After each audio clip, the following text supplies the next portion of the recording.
I'm Sarah Evans with a message from the American Red Cross. Did you know that the Red Cross provides service to members of the military, veterans, and their families? From communicating emergency messages in times of crisis, to outreach to the National Guard and Reserves, to veterans assistance and military hospital visits.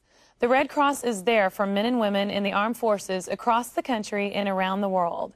Visit www.redcross.org or contact your local American Red Cross chapter.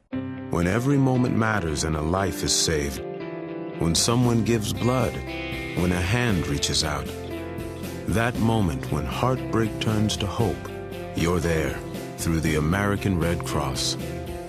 Down the street, across the country, around the world, you help save the day. Every day. You can help today.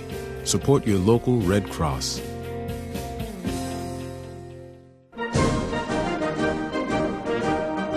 Welcome back to Red Cross Radio here on KQV 1410 AM.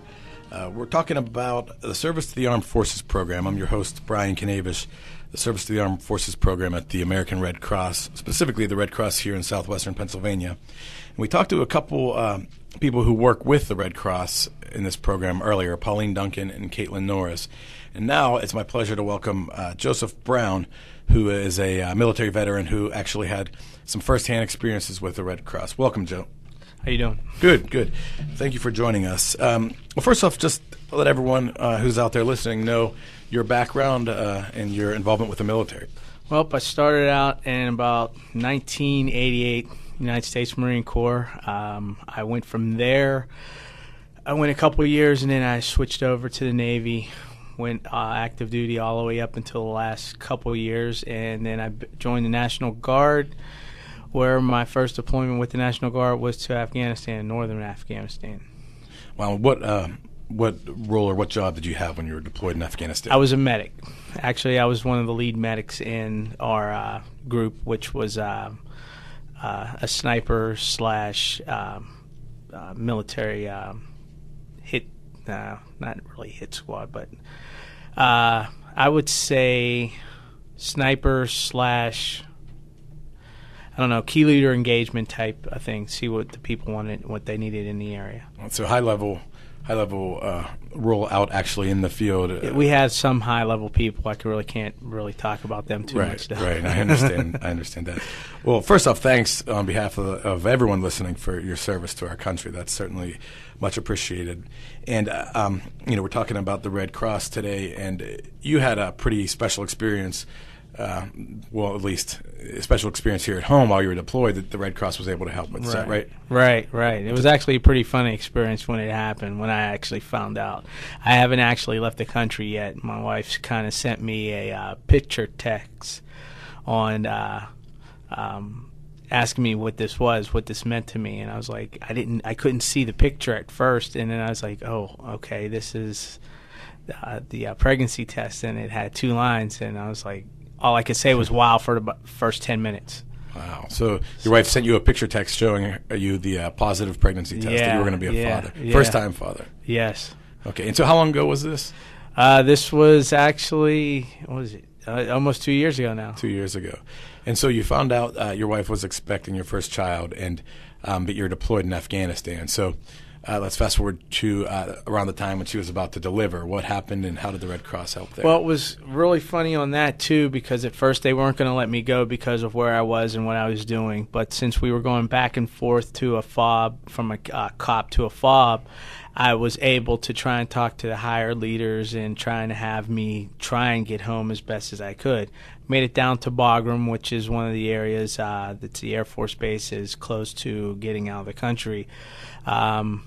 I called the Red Cross, or actually my wife called the Red Cross. I talked to my mother-in-law. I was trying to make it a surprise to get home so I could be there, so she could be pleasantly surprised when I got there.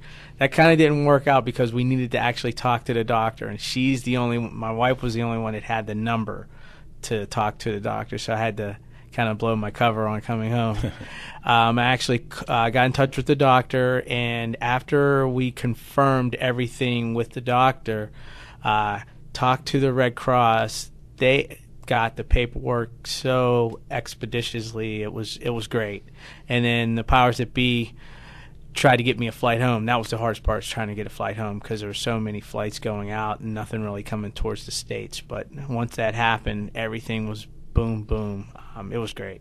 So the Red Cross volunteers that your wife and your family dealt with here in Pittsburgh were able to actually provide the documentation to show to the military that this was, an emergency. You were going to be a father. And so is it safe to say that the Red Cross, if it weren't for the Red Cross, you might not have been able to go home? Without a doubt. Mm-hmm. Without a doubt. I definitely wouldn't have seen anything. I'd have probably been pretty down.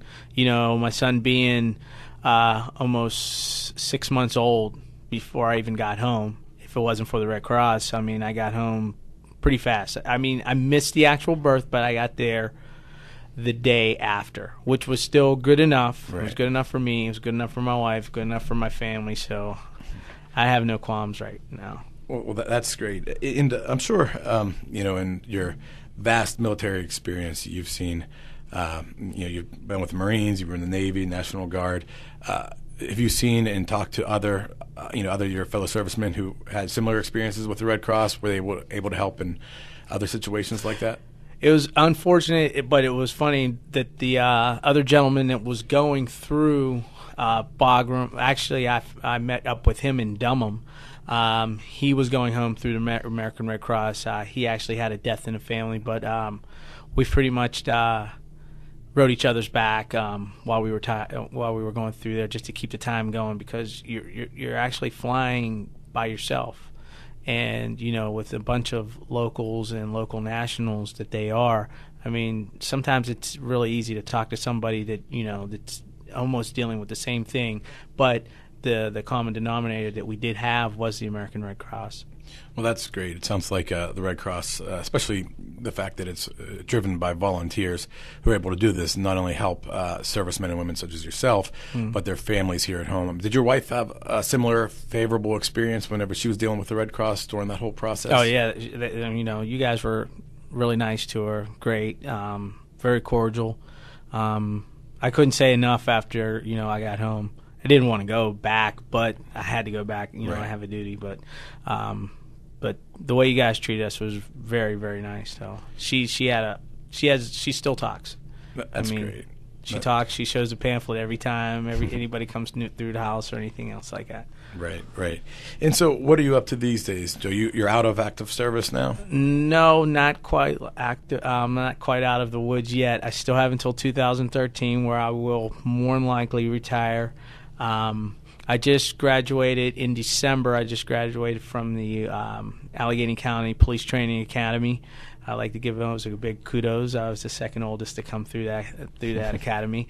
I actually have one job with Rankin Police Department, and another job that's still pending with Versailles Township. My son is doing awesome. He's getting so big. He's starting to say a bunch of words right now. Marcus. Marcus, yes. Oh man, he loves balls. He loves balls. We have a gaggle of balls all over the house, and he just throws them all over the place. My wife's currently in community college, going through her X-ray tech program. I'm encouraging her to do whatever she has to do. The sky's the limit. That's impressive. You're a policeman with two local, one and another pending with local police forces, right. And then you're still involved as a reservist. Is right. that correct? Yeah, right. So you certainly have your hands full. And again, on behalf, I'm sure, of everyone listening, we thank you for all of your service. Is there anyone you wanted to talk about, or any other experiences in terms of your military history? Pretty much, I would like to thank all you guys, Caitlin, Pauline, you guys, awesome people. I can't say enough. It's just awesome. I'd like to thank also HHC 3rd and 103rd out in Lewisburg. Those are the guys that I actually flew with. Drifter platoon with Sergeant Brownwell, who was platoon leader, and one of the other, my squad leader, that was Sergeant Busman. They actually helped me get home. Great. Well, Joe Brown, we appreciate your time once again, and it's about time to wrap up this edition of Red Cross Radio. I wanted to